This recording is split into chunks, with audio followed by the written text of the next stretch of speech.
Hello, तो स्वागत है आपका आपके इस प्लेटफॉर्म कैल्विन पे। मेरा नाम है सचिन तिवारी, आपका केमिस्ट्री मेंटोर। बेटा आज हम करने वाले हैं केमिकल रिएक्शंस एंड इक्वेशंस वाले चैप्टर को 30 से 35 मिनट के अंदर बिल्कुल अपने माइंड में सेट। तो आप सब भी अगर तैयार हैं तो फटाफट से अपने हाथ में लीजिए पेन और कॉपी, साथ में आपकी वाटर बॉटल, और शुरू हो जाइए। सर इस चैप्टर को करने के बाद सबसे पहला डाउट, क्या हम बोर्ड्स में स्कोर कर सकते हैं?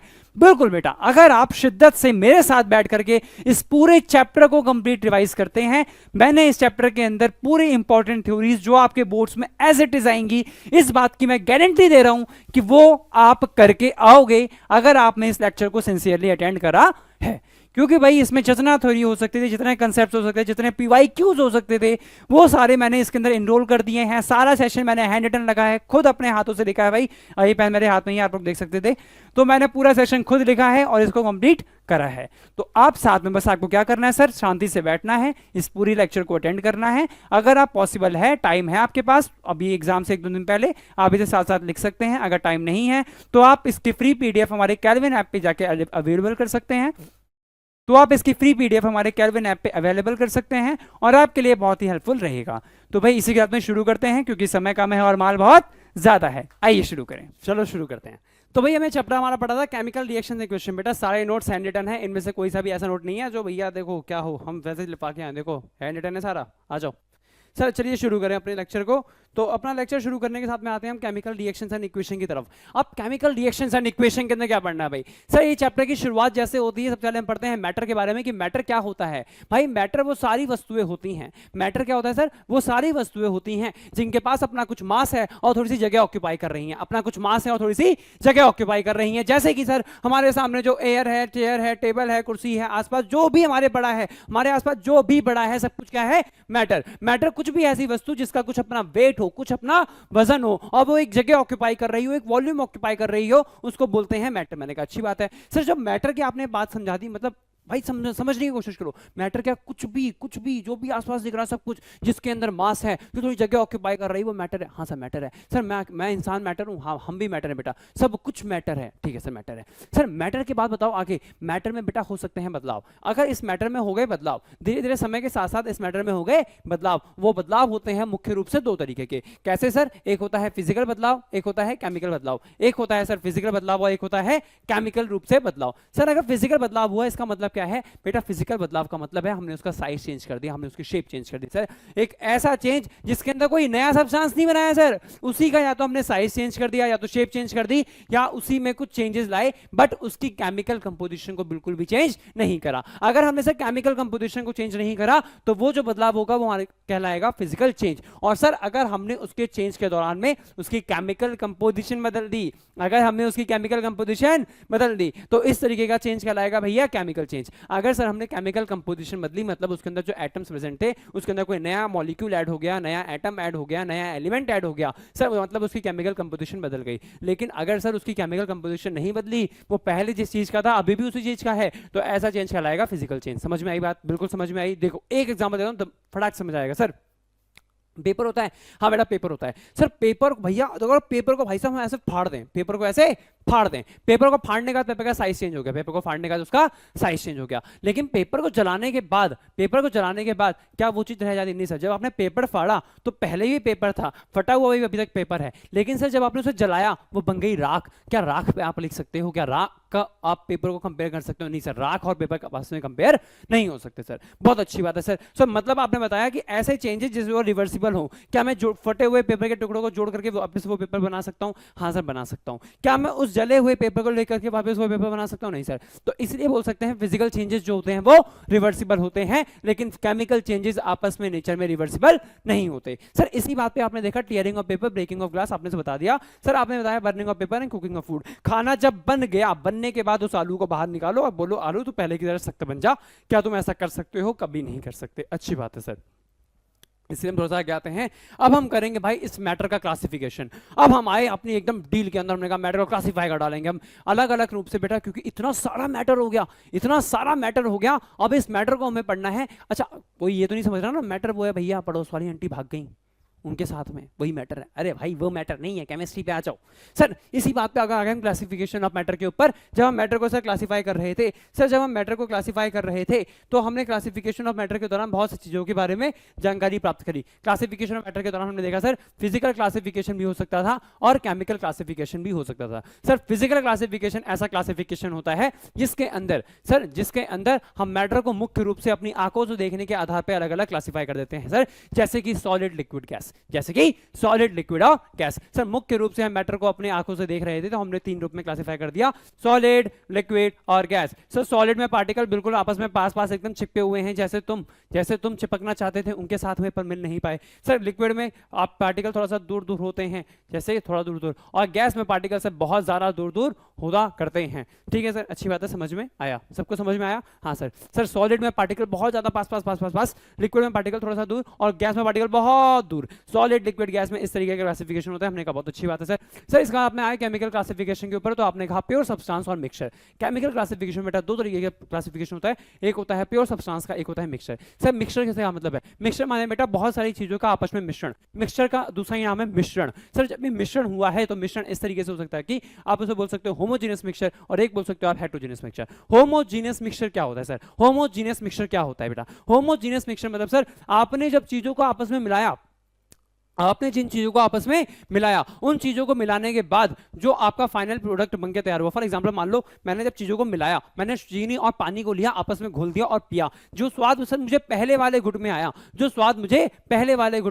वही स्वाद मुझे चीनी पानी के आखिरी वाले घुट में आया, इसे कहते हैं सर होमोजेनियस मिक्सचर। लेकिन सर अगर मैंने मिट्टी और पानी को आपस में मिला दिया, फिर जब मैंने पानी को पिया सर कुछ देर बाद, तो मैंने देखा पहला वाला पानी जो साफ तरीके से आखिरी वाले पानी में एकदम भर भर के मिट्टी पड़ी हुई थी, तो हम कह सकते हैं उसे हेटेरोजेनियस मिक्सचर। सर ऐसा मिक्सचर जिसके अंदर यूनिफॉर्म डिस्ट्रीब्यूशन होता है सर, मतलब यूनिफॉर्म डिस्ट्रीब्यूशन मतलब सर मान लो ये है ग्लास, तो ग्लास के इस वाली जगह पे जब पानी था तो इसमें जो स्वाद था, ग्लास के इस वाली जगह पे जो पानी है इसमें भी वही स्वाद हो सर, मतलब यूनिफॉर्म हो, पानी का स्वाद कहीं पे बदल ना रहा हो, यानी किसी भी उसमें जो कंपोजिशन है वो कहीं पे भी चेंज ना हो रही हो, उसे कहते हैं सर होमोजेनियस मिक्सचर या यूनिफॉर्म कंपोजिशन की बात। लेकिन सर नॉन यूनिफॉर्म कंपोजिशन जब होती है तो हेटेरोजेनियस मिक्सचर की बात हम कर रहे होते हैं। क्या बेटा तुम्हें यहां तक की बातें क्लियर है? चलो आ गया, तो फटाफट सर, टाइम कम है, माल ज्यादा है, वही बात हमारी। सर एलिमेंट और कंपाउंड, एलिमेंट और कंपाउंड में क्या होता है सर? एलिमेंट में पढ़ेंगे हम एल्यूमिनियम के बारे में, जैसे एल्यूमिनियम हो गया, आयरन हो गया, सब पर्टिकुलर किसी एलिमेंट में, मतलब पूरी चीज हम बोलते हैं आयरन का ब्लॉक है, मतलब पूरा का पूरा उसका एक एक एटम उठा लो, सब आयरन का बना होता है सर। लेकिन कंपाउंड के अंदर बेटा बहुत सारी चीजें आपस में मिल रही होती हैं, जैसे कि HCl एक कंपाउंड है,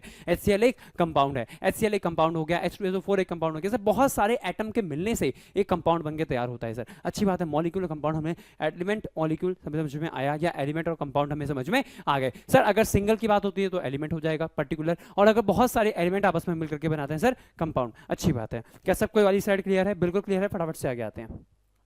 नेक्स्ट सर, आपने बताया केमिकल चेंजेस, अब वापस अपनी उस वाली चर्चा पे आते हैं सर। आपने बताया था केमिकल चेंजेस, सर इसी केमिकल चेंज को रिप्रेजेंट करने का एक तरीका था सर, इसी केमिकल चेंज को रिप्रेजेंट करने का एक तरीका है कि इसी केमिकल चेंज को रिप्रेजेंट करने का जो तरीका था उसे बोलते हैं भैया chemical reaction. Sir chemical change को दर्शाने का जो तरीका होता है उसे केमिकल रिएक्शन कहते हैं sir, the way of expressing a chemical change. एक केमिकल चेंज को दर्शाने के तरीके को कहते हैं सर केमिकल रिएक्शन कहते हैं। अब सर इस दर्शाने के तरीके 2 तरीके से हो सकते हैं सर। आप पूरे वर्ड लिखो, जैसे जिंक, जैसे कार्बन प्लस ऑक्सीजन, सर आप पूरे पूरे वर्ड लिख रहे हो, एलिमेंट का पूरा पूरा नेम लिख रहे हो, तो बेटा उसे कहते हैं सर वर्ड इक्वेशन, सर उसे कहते हैं वर्ड इक्वेशन। और जब जब जब सर जब हम पूरा सिंबल यूज कर रहे हैं, जैसे कार्बन की जगह मैं यूज कर दूं सी, कार्बन की जगह मैं यूज कर दूं सी, ऑक्सीजन की यूज कर दूं मैं ओ, सर जब मैं सिंबल यूज कर रहा होता हूं, सर उसे कहता हूं मैं सिंबॉलिक इक्वेशन या chemical equation. Sir chemical equation और वर्ड इक्वेशन में 2 फर्क होते हैं। वर्ड इक्वेशन के अंदर पूरा पूरा वर्ड लिखते हैं, केमिकल इक्वेशन के अंदर सब केमिकल लिखते हैं, केमिकल सिंबल लिखते हैं सर, ठीक है। और ध्यान से समझो बेटा, हमने केमिकल रिएक्शन, जो केमिकल चेंज हो रहा था उसको दर्शाने का तरीका केमिकल रिएक्शन। अब केमिकल रिएक्शन को लिखने के भी 2 तरीके के, वर्ड इक्वेशन और केमिकल इक्वेशन। केमिकल इक्वेशन जब मैंने केमिकल कंपोजिशन लिखी, वर्ड इक्वेशन जब मैंने पूरा पूरा वर्ड लिखा। अच्छी बात है सर, समझ में आया? बिल्कुल बिल्कुल बिल्कुल समझ में आ गया। इसके बाद सर किसी भी केमिकल रिएक्शन को रिप्रेजेंट कैसे करते हैं हम जानेंगे, किसी भी केमिकल रिएक्शन को कैसे लिख सकते हैं। ध्यान से समझो, फॉर एग्जांपल मैंने लिखा भाई यहाँ पे ए और बी, मैंने लिखा ए और बी सर हमारे सामने, मतलब देखो 2 पार्ट होंगे भाई, हम बनाते हैं एक एरो, एक होता है बेटा इधर रिएक्टेंट, एक होता है इधर रिएक्टेंट। रिएक्टेंट से बनता है प्रोडक्ट, रिएक्टेंट से बनता है प्रोडक्ट। सर रिएक्टेंट से बनता है प्रोडक्ट हम सब जानते हैं। जो हमने मानो खाना बनाने से पहले मैंने आलू लिया, घेरा लिया या जो भी लिया, आलू, घिया, तेल, पानी और नमक सब मैंने क्या लिया सर, लिया और मिला करके एक अपना प्रोडक्ट बना दिया, मैंने अपनी एक सब्जी बना के तैयार कर दी सर। मतलब उस टाइम पे आपने जो पहले चीजें ली थी, आपने जो पहले चीजें ली थी सर, वो हो गई आपकी क्या, रिएक्टेंट। और जो फाइनल आपका बनके तैयार हुआ है सर, वो आपका हो जाता है प्रोडक्ट। रिएक्टेंट से मिलकर तैयार हुआ प्रोडक्ट, रिएक्टेंट के मिलने से बना आपका प्रोडक्ट। इस बात को क्या बोलते, इस रिएक्टेंट से मिलकर आपका बना प्रोडक्ट, ये बेटा क्या है, आपकी एक रिप्रेजेंटेशन है केमिकल रिएक्शन की। मतलब सर आपने सर यहाँ पे इस तरफ लिखा हुआ था आपने अपना रिएक्टेंट, इस तरफ आपने लिखा हुआ था सर अपना प्रोडक्ट, और ये जो बीच में एरो है सर, ये एरो आपको बता रहा है कि आपकी रिएक्शन किधर जा रही है। कैसे बेटा, हर बेटा ये मान लो ये एक एरो बना है, तो ये जो एरो है बेटा, ये चीज इसको कहते हैं बेटा टेल, ये है इसकी टेल, और ये जो लिखा है मैंने बेटा, इसको कहते हैं इसका हेड। सर टेल और हेड की बातें हो रही हैं यहाँ पे बातें हो रही हैं टेल और हेड की। टेल से रिएक्शन शुरू होती है, टेल से रिएक्शन शुरू होती है, हेड पे जाके रिएक्शन खत्म होती है। मतलब सर यहाँ से टेल से शुरू हुई है, तो टेल वाला पार्ट जहां भी होगा सर, वो आपका कहलाएगा reactant.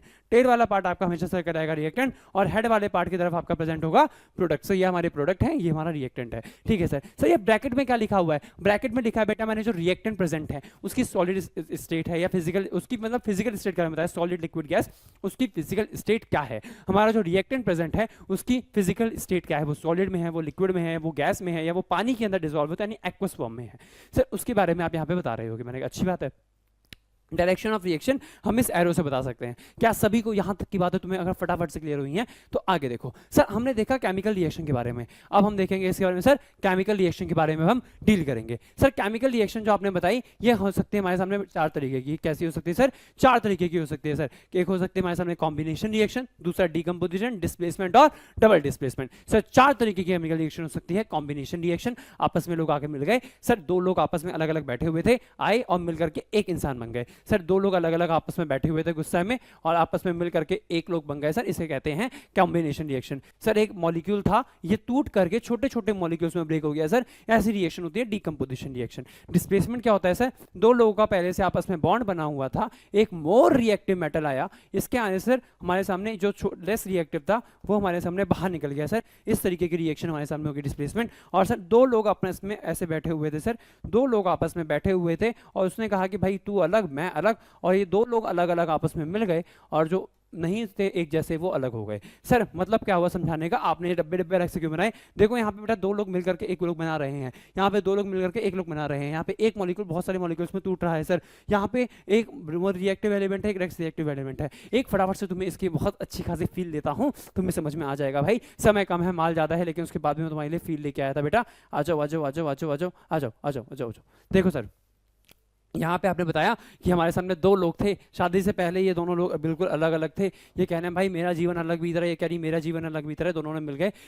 When we add us together we cause a chemical reaction to occur. Sir जब हम 2 लोग आपस में आके मिल गए तो हमने बना दिया एक कॉम्बिनेशन रिएक्शन। सर मतलब 2 लोग शादी से पहले अलग अलग थे, मिलकर के एक हो गए, हम कहते हैं 2 जिसमें एक जान, सर वो एक हो गए सर। एक हो गए तो ये कैसे हो गए सर, कॉम्बिनेशन रिएक्शन के एग्जाम्पल हो गए सर। लेकिन सर यहाँ पे देखिए ये लोग आपस में पहले से बॉन्ड बना के बैठे हुए थे, 2 लोग आपस में पहले से दोस्ती यारी करके बैठेंगे, हम तुम्हारे साथ हैं तुम हमारे साथ हो, तुम्हारे बिना हमारा कुछ नहीं है। लेकिन सर एकदम से क्या हुआ, एकदम से कोई मोर रिएक्टिव एलिमेंट आ गया सर। मोर रिएक्टिव एक सुंदर कन्या यहाँ से गुजरी, और सर जैसे ही सुंदर कन्या यहाँ से गुजरी, जैसे ये सुंदर कन्या यहाँ से गुजरी सर, ये सुंदर कन्या ने इसको आपस में अट्रैक्ट कर लिया, ये दोनों आपस में अपना बॉन्ड बनाएंगे और इन दीदी को बॉन्ड हटा देंगे, इन दीदी का बॉन्ड हटा देंगे सर। सर यहाँ पे क्या हुआ, ये हमारे सामने अक्षय कुमार भैया ने बहुत अच्छी बात, बहुत समय से बॉबी देओल को समझाना चाह रहे थे कि भाई समझ, मैं तो ये डबल डिस्प्लेसमेंट रिएक्शन समझाऊं, वो समझ नहीं आता। उसने कहा भाई तेरी बीबी मेरी, मेरी बीबी तेरी। मतलब सर इसने कहा कि जिसका बॉन्ड मेरे साथ बना है उसका बॉन्ड तेरे साथ बन जाए, जिसका बॉन्ड तेरे साथ बना है उसका बॉन्ड मेरे साथ बन जाए। जिसको समझ नहीं आया इसकी तरह वो आओ यहाँ पे देखो, वो आओ यहाँ पे देखो, फटाफट से देखो सर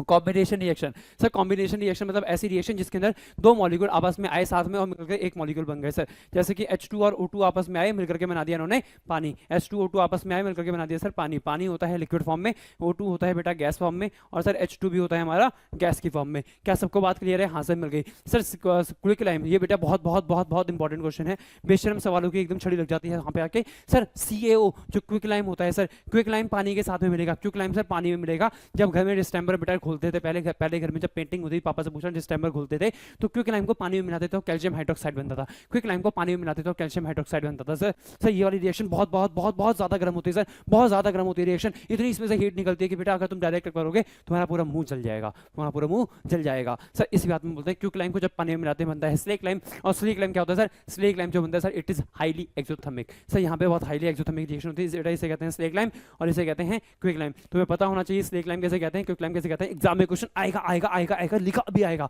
पक्की बात है आएगा एग्जाम में। चलिए भाई आगे बढ़े आगे बढ़े आगे बढ़े, आ जाओ सर, चलो आगे बढ़ते हैं। सर इसका आपने बताया डीकंपोजिशन रिएक्शन, ऐसी रिएक्शन जिसके अंदर कोई भी मॉलिक्यूल को आप ब्रेक कर रहे हो, जिसके अंदर किसी आप बड़े मॉलिक्यूल को ब्रेक कर रहे हो छोटे छोटे मॉलिक्यूल के अंदर।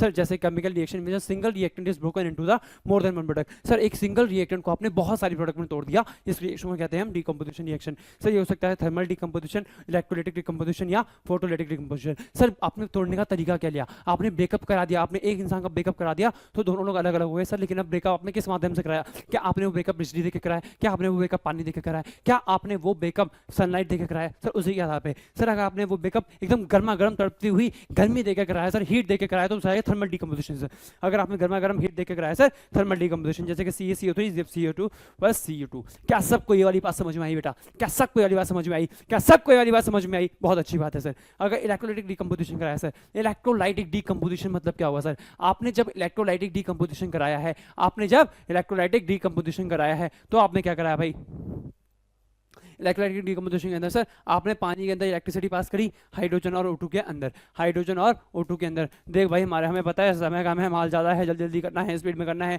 मैं भी इसलिए आया हूँ कि रैपिड रिवीजन जैसे सीरीज है हमारी, तो रैपिडली हम मूव करेंगे, एकदम स्पीड में मूव करेंगे, गलती से भी 2x पे देखने की गलती मत कर देना भाई, ठीक है सर। आपने इलेक्ट्रिसिटी पास करी, इलेक्ट्रिसिटी पास करके आपने पानी के बीच के बॉन्ड को तोड़ दिया, पानी के बीच के बॉन्ड को तोड़ दिया सर, पानी के बीच के बॉन्ड को तोड़ा तो ये अलग अलग हो गया, H2 अलग हो गया, O2 अलग हो गया। फोटोलाइटिक डीकंपोजिशन क्या है सर, फोटोलाइटिक डीकंपोजिशन क्या है सर, फोटोलाइटिक डीकंपोजिशन क्या है सर, सनलाइट दे करके तोड़ दिया, सनलाइट दे करके तोड़ दिया, बॉन्ड ब्रेक करने के लिए, ब्रेकअप के लिए जो माध्यम यूज करा सनलाइट। सर आ गया इसी बात पे क्या है सर। अब हम पढ़ेंगे भाई most important most awaited reactivity series. Sir reactivity series के अंदर क्या है, रिएक्टिविटी सीरीज के अंदर पढ़ने वाले हैं भाई ऐसे एलिमेंट्स के बारे में, ऐसे एलिमेंट्स के बारे में। सर आपने एलिमेंट्स का जब अरेंजमेंट करा on the decreasing order of their reactivity, sir आपने जब एलिमेंट्स को अरेंज करा on the decreasing order of their reactivity, उसको बोलते हैं भाई reactivity series. Sir the arrangement of the element in the decreasing order of their reactivity, उनके reactivity के डिक्रीजिंग ऑर्डर पे सर, मतलब जो एलिमेंट ऊपर उसकी रिएक्टिविटी ज्यादा, जो एलिमेंट जैसे जैसे नीचे आएगा उसकी रिएक्टिविटी कम होगी सर। जैसे कि समझा, करीना ने कार मांगी, करीना ने कार मांगी अल्टो, क्रेटा, जेन, फेरारी। अल्टो आपने पढ़ा होगा, अल्टो, जेन, फेरारी। बेटा याद रखना ये बहुत ज्यादा इंपॉर्टेंट है, यहाँ पे कार्बन की अपनी रिएक्टिविटी जरूरी है। क्यों जरूरी है, मेटलर्जी आगे पढ़ोगे बाद में बेटा, मेटलर्जी में बहुत ज्यादा जरूरी है, मेटलर्जी मेटल नॉन मेटल के अंदर पढ़ लोगे, बहुत जरूरी है, याद रखना। सर क्या होगा, करीना ने कार मांगी सर अल्टो, क्रेटा, जेन, फेरारी सब, फिर हाय क्यों आज और रोई, सब बिल्कुल परेशान। सर हमारे सामने करीना हमारे सामने मैडम थी, बहुत अच्छी मैडम थी। करीना क्या था, मैडम थी नहीं सर, बॉलीवुड एक्ट्रेस है, बहुत बढ़िया एक्ट्रेस है सर, बॉलीवुड एक्ट्रेस। उसको देख के सर हम सभी खुश हो जाते हैं, बचपन से उसकी मूवी देख के ही बड़े हुए हैं सर। सर ऐसी मूवी के लिए हमने देखा करीना जो एक बार को सर बहुत गरीब थी, एक बार को उसके घर में जब पड़ गया बेटा अकाल, जब एक बार को उसके घर में पड़ गया अकाल, बेचारी बहुत गरीबी से जूझ रही थी, कह रही सर मेरे पास कुछ खाने पीने को नहीं है। इसी बात पर वो चली गई बेटा भीख मांगने के लिए, और उसने जब भीख में उसको, लेकिन भाई शौक तो रईसों वाले रखने सर, रईसों वाले शौक रखने के लिए उसने हमसे मांगी कार। सर उसने रईसों वाले शौक रखते हुए उसने कार मांगी, क्या मांगी सर, एक कार मांगी कि मुझे गाड़ी चलाने के लिए कार दे दो। मैंने कहा ठीक है भाई मैं दे दूंगा, मेरे पास आई थी मांगने के लिए, मैंने उसको बताया, मैंने कहा ठीक है मैं दे दूंगा। उसने फिर मुझसे मांगी कौन सी, जितनी मेरी औकात नहीं थी, सुनो कैसे। उसने मुझसे पहले अल्टो मांगी, मैंने कहा ठीक है जुगाड़ कर देंगे। उसने मुझसे बोला क्रेटा भी चाहिए, उसने कहा मुझे जेन भी चाहिए, उसने कहा मुझे फेरारी भी चाहिए। भाई ये सब बात देख के तो मैं हैरान हो गया। मैंने कहा तुझे अल्टो भी चाहिए, तुझे क्रेटा भी चाहिए, तुझे जेन भी चाहिए, तुझे फेरारी भी चाहिए, भाई इतनी गाड़ी क्या करेगी जब तुम मुझसे मांगने आई है, भाई तूने मुझे दे के थोड़ी ना गई है, तू मांगने आई है। फिर मैंने कहा भाई सब, फिर हाय क्यों आज और रोई, मैंने मना कर दिया। ये सब मांग रही थी भाई, फिर हाय क्यों आज रोई, अब क्यों रो रही है, मांगने से पहले सोचना चाहिए था ना इतना क्यों मांग रही है उससे मैं। तो फिर उसने सब फिर हाय क्यों आज रोई। सर मतलब potassium, sodium, calcium, magnesium, aluminium, carbon, zinc, iron, Sb माने बेटा 10, Sb माने 10, tin, lead, hydrogen, copper, silver, gold, copper silver gold. बेटा तुझे पता होना चाहिए कि अगर मैंने कोई एलिमेंट नीचे लिखा है, मतलब sir iron is less reactive than carbon, अगर कार्बन आ जाएगा तो कार्बन और आयरन की अगर रेस करवाओगे तो आयरन हार जाएगा और कार्बन जीत जाएगा बेटा, इस वाली बात को याद रखना, ठीक है सर। क्यों पढ़ा रहे हो ये? अब हम पढ़ेंगे डिस्प्लेसमेंट रिएक्शन सर। एक ऐसी रिएक्शन जिसके अंदर more reactive element rest reactive element को डिस्प्लेस कर दे सर। एक ऐसी रिएक्शन जिसके अंदर more reactive element rest reactive element को डिस्प्लेस कर दे सर, उस रिएक्शन को कहते हैं हम डिस्प्लेसमेंट रिएक्शन सर। जैसे कि आयरन की बात करी गई सर, आप ध्यान से देखो CuSO4 sir, CuSO4 copper copper copper sir, copper से ज्यादा रिएक्टिव है आयरन। जब CuSO4 अच्छा खासा अपनी फैमिली के साथ में खुश था, तब आ गया वहां पे आयरन। आयरन कहना भाई मेरे रहते हुए तो खुश कैसे रह सकता है, इसने इसको धक्का मार के भगा दिया और कॉपर बाहर निकल गया और FeSO4 का बॉन्ड बन गया सर। ऐसे ही जिंक आराम से बैठा हुआ था, जिंक आया बाहर और इसने FeSO4 को देखा, तू बॉन्ड बना के बैठा है, मैं सिंगल, तू अकेले बॉन्ड कैसे बना के बैठ गया? तो इसने ZnSO4 ने अपना बॉन्ड बनाया और Fe को धक्के मार के बाहर निकाल दिया सर। जैसे इसने धक्के मार के बाहर निकाल दिया तो हम यहां से समझ गए सर डिस्प्लेसमेंट रिएक्शन में एक ही बात है कि भाई मोर रिएक्टिव एलिमेंट जैसे ही आएगा, लेस रिएक्टिव एलिमेंट को उसको सॉल्ट में से धक्के मार के बाहर निकाल देगा। हमने कहा अच्छी बात है सर। इसी बात पे आगे बढ़ते बढ़ते बढ़ते बढ़ते बढ़ते बढ़ते हमारे सामने आ गया डबल डिस्प्लेसमेंट रिएक्शन। हम थोड़ा सा आगे निकले थे कि डबल डिस्प्लेसमेंट रिएक्शन आ गई, और भाई डबल डिस्प्लेसमेंट रिएक्शन को पढ़ने के बाद, डबल डिस्प्लेसमेंट रिएक्शन को पढ़ने के बाद वो केमिकल रिएक्शन जिसके अंदर आयन को एक्सचेंज करा जाता है between the compound, those chemical reaction in which ions are exchange between the compound. Sir ऐसी केमिकल रिएक्शन जिसके अंदर आयंस को एक्सचेंज कर दिया गया कंपाउंड्स के बीच में सर। वही वाली बात, तेरी बेबी मेरी, मेरी बेबी तेरी, वही वाली बात है सर। Na2SO4 दो दोस्त थे, BaCl2 दो दोस्त थे सर। यहाँ पे देखिए सर, आपने लिखा है Na2SO4 सर, Na2SO4, और आपने लिखा है सर BaCl2। यहाँ पे सर, यहाँ पे दो लोग हैं, एक है यहाँ पे दोस्त Na पॉजिटिव और यहाँ पे SO4 2 माइनस इसकी बीबी सर। यहाँ पे भी दो दोस्त हैं सर, यहाँ पे एक दोस्त है सर Ba2 पॉजिटिव और उसकी बीबी है सर Cl माइनस सर। इसने कहा कि भाई मैं तुझसे बहुत ज़्यादा दोस्ती, हम दोनों की दोस्ती। इसने कहा हाँ। अब कह रहा है भाई ये मेरी वाइफ है, ये कह रहा है ये मेरी वाइफ है, कह रहे मेरी वाइफ को तू ले जा, और ये कह रहा है मेरी वाइफ को तू ले जा सर। जैसे इसने या इसकी वाइफ को पर बातचीत करी, इसने कहा ठीक है वो कह रहे हैं तो कह रहे हैं, तो इन दोनों मिलकर बेटा इन्होंने बनाया NaCl सर। ये दोनों भी आपस में मिलेंगे ऐसे, और ये दोनों आपस में मिलकर बनाएंगे BaSO4 सर। देखो BaSO4 और NaCl दो कंपाउंड बन रहे हैं, सबको समझ में आ रहा है सर। इसी तरीके से इसने इसने इसने ये बनाया, इसने इसने इसने ये बनाया। क्या सबको बात क्लियर है? बहुत बहुत बहुत इंपॉर्टेंट रिएक्शन है डबल डिस्प्लेसमेंट रिएक्शन। क्या इसमें किसी को कोई बात समझ नहीं है सर? नहीं सर, यही वाली बात थी, तेरी भी मेरी और मेरी भी तेरी वाली बात सर, समझा दिया सर। आप यहाँ तक आते आते बेटा देख, अभी थोड़ा सा समय हुआ है, कितना सारा मैं चैप्टर पूरा का पूरा तुझे रिवाइज करा चुका हूँ।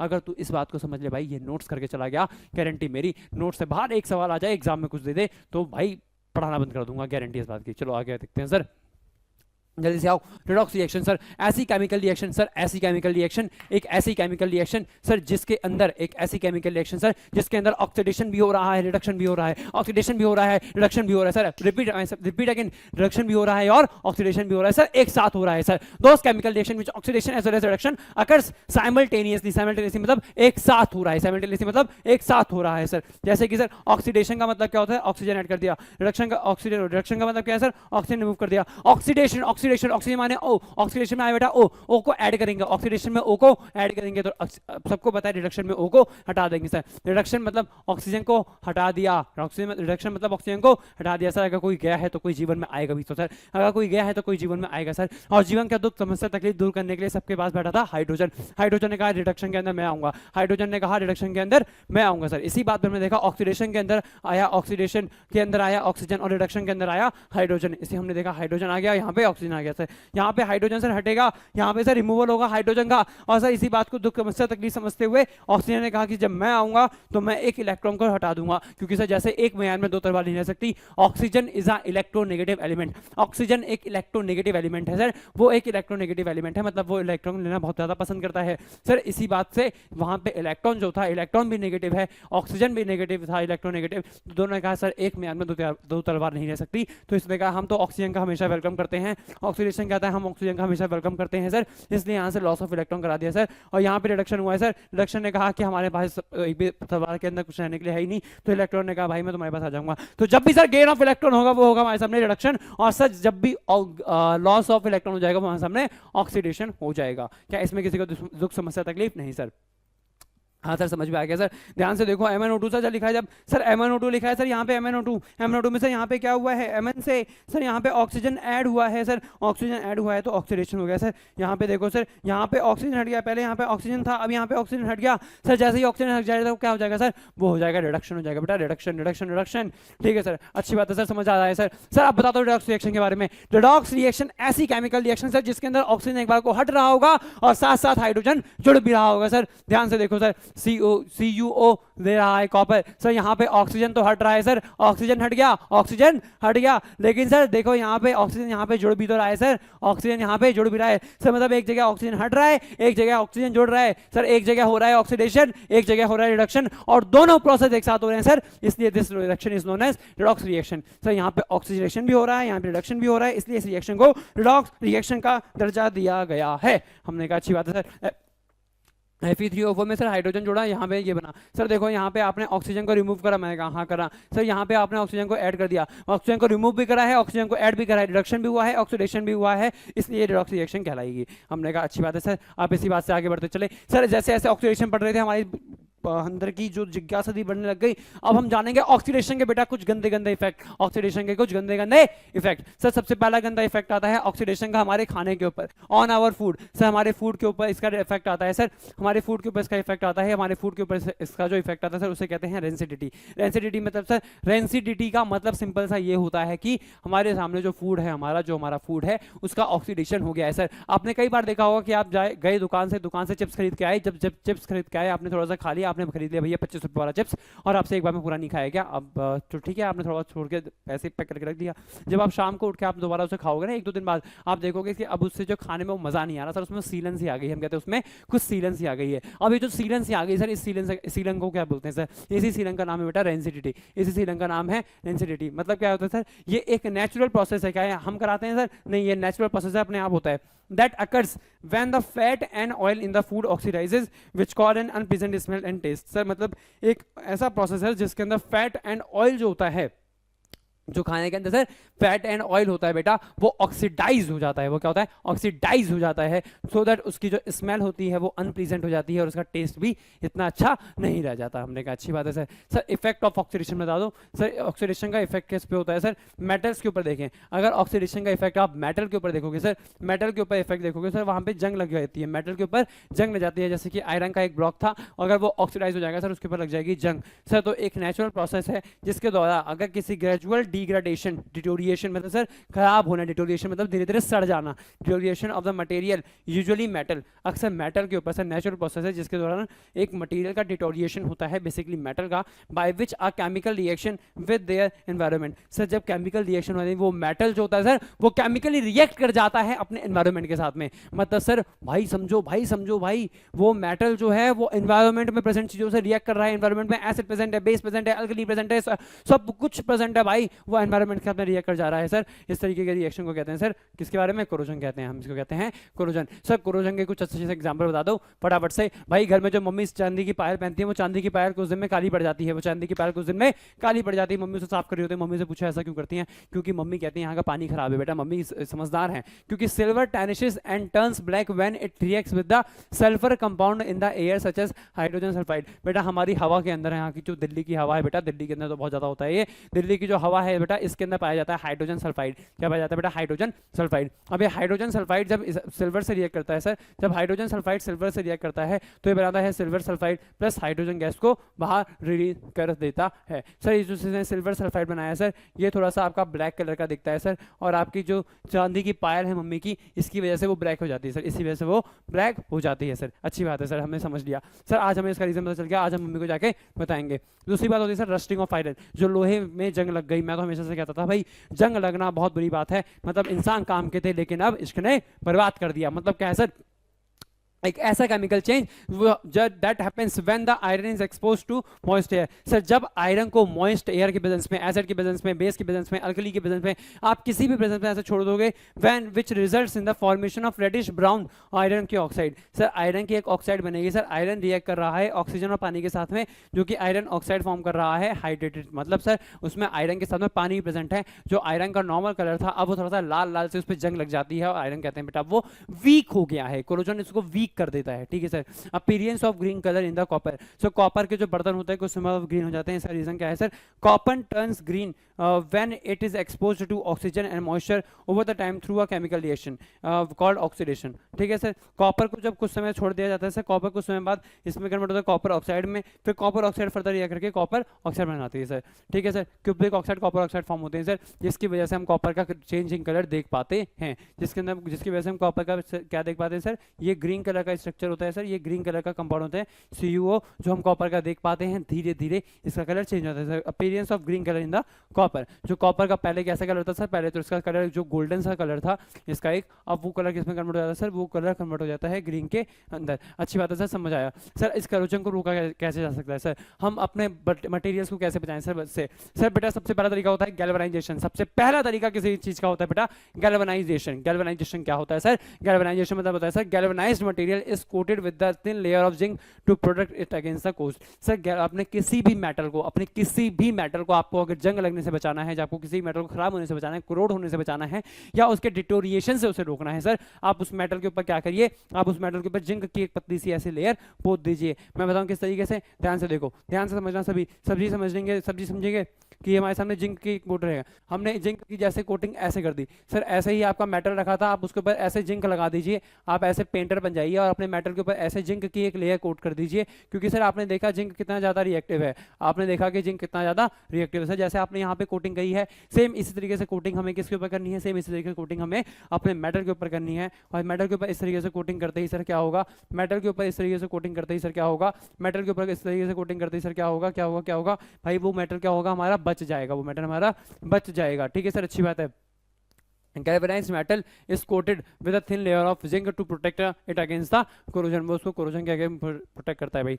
अलॉइंग क्या होता है सर, आपने अपने मेटल की प्रॉपर्टी थोड़ी सी चेंज कर दी, आपने अपने मेटल की प्रॉपर्टी थोड़ी सी चेंज कर दी sir. It is the method of improving the properties of the metal by mixing the metal with the another metal और नॉन मेटल। अपने मेटल को दूसरे मेटल या नॉन मेटल से मिक्स करके। सर पेंटिंग क्या होता है सर, आपने पेंटिंग में देखा sir, rusting of iron can be easily prevented by the coating with the surface with the paint which protect the iron from the moisture. Sir painting में तो आपने अपने आयरन के ऊपर ऐसे पेंटिंग कर दी, अपने अपने आयरन के ऑब्जेक्ट के ऊपर बेसिकली पेंटिंग कर दी। ग्रीसिंग ऑयल सर, आपने ऊपर ग्रीस या ऑयल अप्लाई कर दिया तो आप उससे कोरोजन रोक सकते हैं सर। आपको कुछ बेटा मैंने इंपॉर्टेंट अलॉय के एग्जांपल यहाँ पे दे दिए। स्टेनलेस स्टील है, जैसे आयरन, क्रोमियम, कार्बन का, ब्रास का एग्जांपल दिया है, ब्रोंज का दिया है और स्टील का एग्जांपल दे दिया। अब इसे फटाफट से पढ़ लीजिएगा और आगे बढ़ते हैं सर। आपने बताया कि सर हमारे सामने रेंसिडिटी भी एक कॉज होती है। रेंसिडिटी क्या होता है सर, बेसिकली रेंसिडिटी का मतलब होता है भाई जब हमारे खाने में मौजूद फैट और ऑयल को ऑक्सीडाइज हो जाते हैं, फैट और ऑयल ऑक्सीडाइज हो जाते हैं सर। इसका तरीका क्या है, आप उसके अंदर बेटा कुछ एंटीऑक्सीडेंट जैसे कि BHT ब्यूटाइल हाइड्रोक्सी टॉलिन कुछ ऐसे BHT ऐड कर दीजिए, या तो सर आप उसके अंदर कुछ आप उसको बहुत ही एयर टाइट कंटेनर से पैक करिए, या तो सर आप फ्रिज के अंदर सामान डाल दीजिए टाइटली पैक करके अपने खाने को, जिससे स्मेल खराब ना है, या तो सर आप उसे फ्लश करिए के साथ में, उसके बाद फ्लशिंग करिए उसकी कितनी nitrogen gas. Sir nitrogen gas अक्सर भरी होती है, नाइट्रोजन गैस एक इनर्ट गैस होती है जो आपके खाने को खराब भी नहीं करेगी सर। नाइट्रोजन इज इनर्ट, वो इतनी इनर्ट होती है सर, वो रिएक्ट नहीं करती, आपके खाने के साथ में रिएक्ट नहीं करेगी, तो वो उसको जल्दी डिस्ट्रॉय भी नहीं करेगी, आपके खाने को खराब नहीं करेगी सर। आपके खाने को जब वो खराब नहीं करेगी तो इस वजह से वो आपके खाने को दूसरी चीज़ों की रिएक्शन से भी रोक सकती है। क्या मेरी बात क्लियर है अच्छे से? अगर सबको बेटा क्लियर है तो इस चैप्टर को मैं तुम्हें अच्छे से करा चुका हूँ भाई। हाँ भाई, तो अब हम आपसे वो वाली बात करने वाले हैं जो हम बचपन से आपसे करना चाह रहे थे पर कर नहीं पा रहे थे। वो क्या है सर, अब हम आपको बोलेंगे बेटा इसी बात पे थैंक यू कि आप यहाँ पे आए और आपने हमारे साथ में केमिकल रिएक्शंस एंड इक्वेशन का ये वन शॉट आराम से ख़त्म करा और अपनी बिल्कुल आपने बिल्कुल इसमें मज़ा ही दिला दिया और अच्छे से आप इसे पढ़ने आए। हम आपके लिए बहुत बहुत तहे दिल से धन्यवाद है भाई। आपको इसे अच्छे से पढ़ना है और अब बेटा बस एक ही चीज़ है, जाओ फोड़ दो, एग्जाम में इससे बाहर कुछ नहीं आएगा, गारंटी। हाँ भाई, तो बच्चों ये तो बात हो गई, मैंने आपको बता दिए सारे इंपॉर्टेंट कंसेप्ट, थ्योरीज, किस तरीके से आपको एक कंसेप्ट पूछे जा सकते हैं और कैसे उसकी स्मॉल छोटी छोटी डेफिनेशन आपको अपने एग्जाम में यूज करनी है। पर भाई बात ये आती है सर, क्या इस थ्योरी से मेरा सिलेक्शन हो जाएगा? मैंने जैसे कहा था बेटा, ये थ्योरी आपको किसी भी एग्जाम में टॉप करने के लिए सफिशिएंट है जितना मैंने करा दिया। पर बेटा एक बात है कि वो थ्योरी आप अप्लाई कैसे कर पाओगे, आपको कैसे पता चलेगा कि बोर्ड में वो किस तरीके से पूछ ले? भाई एक ही सवाल को पूछने के बहुत तरीके हो सकते हैं। मान लो उसने आपको लैंग्वेज में फंसा दिया, तो अब आप क्या करोगे? तो इसका सॉल्यूशन सचिन भाई आपके लिए लेके आ चुके हैं। देखिए आइए, क्वेश्चन कहां से प्रैक्टिस करूं? सभी बच्चों का सवाल होगा सर थ्योरी पढ़ लिया, क्वेश्चन कहां से करने हैं? तो भाई इसका सॉल्यूशन आपके सामने ये रहा, आ जाइए सर। तो आपके आपने बेटा क्या करना है, आपको MCQ practice, assertion based question, case based study, source based question, 2-3 marks question, 5 marks question, map work, जो भी आपके बेसिकली पूछे जा सकते हैं। मैप वर्क सर इसमें तो नहीं है, मैप वर्क कहाँ आएगा सर? बेटा मैप वर्क एसएसटी का है, सेम परफॉर्म आप जानते हैं। ये तो हम आपको ओवरऑल आपकी प्रैक्टिस बता रहा हूँ ना, मैं आपको एसएसटी का हो गया, मैथ्स का हो गया, साइंस का हो गया, कैसे करना है, तो वो चीज़ है sir. Statement based question, diagram based question और picture based question, map work छोड़ के सर 9 टॉपिक्स ऐसे हैं जो आपके मोस्ट इंपॉर्टेंट हैं और आपसे पूछे जा सकते हैं सर एग्जाम्स की फॉर्म में। हम ये कैसे कहाँ देख सकते हैं, ध्यान से देखो बेटा। और भाई सबसे जरूरी चीज, आपको जरूरत है ऐसे एमसीक्यूज की जिनको आप ट्रिक्स के थ्रू सॉल्व करो। आपको चाहिए होगा एक ऐसा मेंटर एमसीक्यू करते वक्त, क्योंकि भाई हम तो एमसीक्यू करते हैं, एमसीक्यू करते वक्त आप सभी उसमें ऑप्शन एलिमिनेशन दिमाग से लगाते हो, पर कई बार बेटा हम एमसीक्यू बिना राइट ऑप्शन पता करे भी कर सकते हैं। अगर हमें नहीं पता इसका आंसर क्या होना है, तब भी हम उस एमसीक्यू को सॉल्व कर सकते हैं। कैसे, ये मैंने अपनी वीडियोस में बहुत आराम से एक्सप्लेन करा है, किसके अंदर अभी आपको सब पता चलने वाला है, बस 2 मिनट का वेट करिएगा। और सबसे इंपॉर्टेंट बात, सब्जेक्टिव क्वेश्चन कैसे रिप्रेजेंट करें। क्या आपको पता है अगर आपको बोर्ड्स में क्वेश्चन नहीं आता है तब भी आप उससे नंबर ले सकते हैं। कैसे सर, बेटा जब भी आपको कुछ गिवन होता है आपको उन सब चीजों को मेंशन करना होता है, कुछ पूछा गया है उसके बारे में कुछ चीजें लिख दोगे तो भी बोर्ड्स में आधा नंबर तो कम से कम मिलेगा ही मिलेगा।